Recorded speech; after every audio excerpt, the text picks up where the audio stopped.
Bismillah, alhamdulillah, wassalatu wassalamu ala rasulillah, amma ba'du. Para akhwat salafiyat rahimakunallah. Ya, sampai kepada saya pertanyaan tentang Ustadz Adi Hidayat. Ya, para ustadz salafi, ustadz sunnah telah mempelajari orang-orang yang muncul dan dinisbatkan sebagai penceramah atau dai, ya, Adi Hidayat dan yang lainnya, diantaranya ustadz-ustadz kita yang membahasnya di grup ustadz, ya, Ustadz Badrul Salam, Ustadz Zainal Abidin, saya sendiri, kemudian Ustadz Ahmad Zainuddin, ya, dan para ustadz-ustadz yang lain yang punya grup, termasuk Ustadz Abu Haidar, ya, dan yang lainnya, hafizahumullah. Dan orang ini dinyatakan manhajnya bermasalah, ya, bukan dilihat dari kemampuan dia, katanya menghafal Al-Quran dengan ayatnya atau menghafal hadis dengan nomor-nomornya. Kalau cuma sekedar itu gampang dilakukan karena sekarang di komputer semua ada. Cuma saya yang perlu sampaikan, Syekh bin Baz rahimahullah ta'ala, ya, ulama besar, Syekh Al-Albani rahimahullah ta'ala, Syekh Abdul Muhsin Al-Abbad, Syekh Ibnu Utsaimin, ketika menyebutkan Al-Quran tidak pernah menyebutkan nomor ayat karena mereka hafal semua Al-Quran.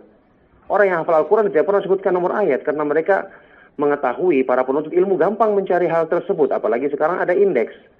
Hadis-hadis kalau masalah nomor, kalau kita menulis, kita akan sebutkan karena ceramah sama dengan berbeda dengan tulisan. Kalau kita menulis, kita akan sebutkan nomor karena kita merujuk. Adapun kalau kalau hadis dihafal, itu rata-rata para ulama tidak menyebutkan nomor karena mereka sudah tahu ini ada dalam Sahih Bukhari, ini dalam Sahih Muslim. Nah, untuk mengetahui seorang itu hafal atau tidaknya dilihat dari cara waktu ditanya. Kalau dia mengisi pengajian, dia akan mempersiapkan diri, gampang menghafal seperti itu. Apalagi cuma untuk sekedar daya tarik. Yang jelas, masalah menghafal nomor ayat atau menghafal nomor hadis itu para ulama tidak pernah melakukannya. Apakah orang ini lebih hebat daripada Syekh bin Baz? Ya, lihat tulisan ceramah-ceramah Syekh Utsaimin, ya, Syekh Abdul Muhsin Al-Abbad, Syekh Ibrahim Ar-Ruhaili yang sering mengunjungi kita, Syekh Ali Hasan, Syekh Sulaiman yang dikatakan sebagai ahli fikihnya di Madinah. Lebih hebat dari mereka-mereka ini. Mereka tidak pernah menyebutkan nomor ayat ketika menyampaikan ceramah. Lagi pula yang begini bukan yang hal yang istimewa, biasa. Cuman karena ada orang-orang yang tidak paham, tidak pernah dengarkan, tidak hafal Al-Quran, sekali disebut seperti ini, saya langsung kagum-kagum luar biasa. Yang jelas, ini bukan masalah sebenarnya. Orang mau menyampaikan Al-Quran dengan nomornya, hadis itu tidak ada masalah. Cuman orang ini pemahamannya rusak. Tidak direkomendasikan oleh para ustadz yang telah meneliti tentang ceramah-ceramahnya, apalagi hukum asal usulnya. Ingat, disinilah, ya, anti semua itu harus paham manhaj dalam menuntut ilmu. Menuntut ilmu itu beda dengan menerima orang yang ingin baik, kita terima, kita sangka baik kepada dia. Tapi untuk menjadi pengajar dan sumber ceramah, itu bukan dinilai dari sekedar, oh saya tahu dia hafal Al-Quran begini. Itu orientalis, ya, perusak Islam, rata-rata hafal Al-Quran. Hafal hadis Rasulullah SAW. Nanti harus tahu, ya, ada yang namanya orang orientalis dari Eropa, namanya Wensing. Itu dia sampai pernah membuat, ya, indeks hadis-hadis Rasulullah SAW untuk memudahkan kita mencarinya. Dia membuat dan dia sembunyikan untuk dia sendiri dalam tujuan untuk merusak Islam, mencari hadis-hadis yang nanti akan dikesankan Islam itu bertentangan, Islam itu rusak. Yang kemudian salah seorang ulama berhasil mendapatkan dari dia, ternyata dari sekian banyak buku hadis dia bisa membuat indeksnya kayak semacam cara pencari dengan lafaz hadis. Itu luar biasa, berarti dia kuasai semua buku-buku hadis tersebut. Apakah dengan ini berarti dia hebat? Namanya Wensing, orang orientalis.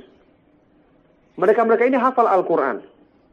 Ada di Mekah yang namanya Alawi Al-Maliki yang dikatakan oleh Syekh bin Baz, togutnya Mekah, orang sufi terkenal. Suka mengajak manusia menyembah dirinya. Dia bersembunyi di Mekah sana karena ada sebagian orang-orang yang petinggi kerajaan yang mungkin di keluarganya melindungi dia. Ini kalau menulis hadis keluarkan dengan tahrifnya semua. Dia tahu sumber-sumbernya, dia sebutkan nomor-nomornya, luar biasa. Apakah ini kita katakan dia sebagai orang yang baik padahal dikatakan oleh Syekh bin Baz sebagai togutnya Mekah? Jadi adalah kebodohan kalau kita menilai, ya, seseorang yang hanya kita dengar dari ceramahnya, kita dengar dari ininya. Emangnya Anda dengar semua ceramahnya? Ya. Kemudian apakah Anda itu tahu bahwasanya dia itu punya pemikiran yang disampaikan lewat ceramahnya atau menggiring opini kepada pemahaman tertentu? Apakah Anda paham ini? Anda tidak paham. Para ustadz telah meneliti Dan para ustadz yang ada di Multaqo Duat, yang saya katakan tadi nama-nama mereka telah meneliti dan telah menyimpulkan bahwa ustadz ini bermasalah. Anda saat ini bukan posisinya memberikan bimbingan kepada orang, ya, tapi mendengarkan dari penjelasan para ustadz tentang siapa yang bermasalah, siapa yang pantas diambil ilmu darinya, ya. Inilah metode Ahlus Sunnah wal Jamaah yang juga pernah saya kirimkan artikel berdasarkan pernyataan Muhammad ibnu Sirin, inna hadzal ilma dinun fanduru amman ta'khuduna dinakum. Sesungguhnya ilmu agama ini, ilmu agama yang kamu pelajari adalah agamamu, maka lihatlah dari siapa kamu mengambil agamamu. Saya sudah pernah sebutkan juga, Imam Malik menyebutkan bahkan ratusan orang-orang soleh yang tinggal di dekat Madinah yang selalu beribadah di Masjid Nabawi, tidak ada seorang pun yang diambil ilmu dari mereka karena mereka bukan ahli hadis. Ini saya nukilkan semua dalam tulisan yang mungkin pernah juga di-share di grup ini, ya. Lihatlah dari siapa kau mengambil ilmu agamamu, juga ada ceramah saya tentang masalah itu, supaya kita mengetahui beda antara kita mengajak orang berteman, sama-sama saling menasihati, kita bersangka baik sama dia, tapi menjadikan orang guru ini punya level tersendiri. Orang yang menjadi guru agama itu bukan cuma orang yang soleh, bukan cuma orang yang kuat hafalannya, tapi harus benar manhajnya. Kita tahu asal-usulnya dalam menuntut ilmu, ya, bukan sekedar pandai berbicara atau menampakkan sesuatu yang kita katakan tadi hafal sampai mengetahui ayat Al-Quran dengan nomor-nomornya. Ini para ulama tidak melakukannya. Apakah dia mungkin bisa dikatakan lebih pintar dari para ulama? Para ulama tidak melakukannya. Standar yang dikatakan ilmiah itu adalah kalau dia sebutkan Al-Quran, ya, sebutkan lafadznya, benar pelafatannya. Kemudian dia menukil tafsir dari para ulama Ahlus Sunnah wal Jamaah, benar penukilannya. Antum buktikan atau anti semua buktikan ketika dia menukil mana tafsir Ibnu Katsir, saya melihat anti buktikan. Nah, sekarang ini anti kan tidak pernah membuktikan apa-apa, cuma dengar-dengar saja, ya. Makanya bertanya kepada orang yang berilmu. Anda itu atau anti semua bertanya bukan cuma dalam masalah fikih, masalah haid dan nifas. Bertanya kepada ustaz termasuk siapa yang pantas diambil ilmu darinya. Para ulama dari dulu melakukan hal tersebut. Ya, sebagai seorang ahlu sunnah atau salafi, ikut manhaj salaf, bukan mengikuti mana hawa nafsu kita sendiri-sendiri, pertimbangan kita sendiri-sendiri dalam menuntut ilmu. Barakallahu fikum. Ini jawaban saya tentang ustadz atau yang disebut dengan Ustadz Adi ini atau yang lainnya, ya. Ada hal-hal yang banyak tersebar di masyarakat, tersebar di kalangan salafiyin, ustadz-ustadz yang bermasalah tersebut tidak dirujuk kepada para ustadz yang telah mengetahui keadaan mereka, akhirnya kacau keadaannya. Dan mereka-mereka ini ada yang sudah dihubungi, dinasihat, tapi tidak berubah. Sehingga begitu seperti itu keadaannya.